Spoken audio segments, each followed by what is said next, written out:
তোমাৰ নাম দেউতাই মোৰ নাম চলাই এই সমাজখনে ৰাখিছে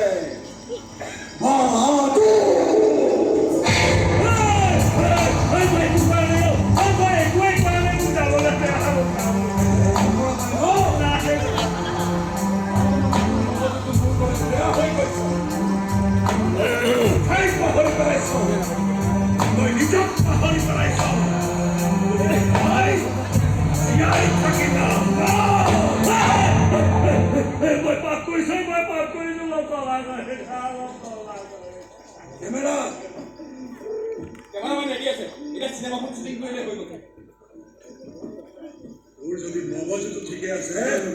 তেনেহ'লে তোৰ বিষয়ে সঁচা কথাখিনি কৈ পেলা কৈছো মই বহুত পাপ কৰিছো মই বহুত মানুহক মাৰিছো আমাৰ বিজনেছটোৰ কাৰণে মই বহুত মানুহৰ জীৱন ধ্বংস কৰিছো ক্ষমা কৰিলে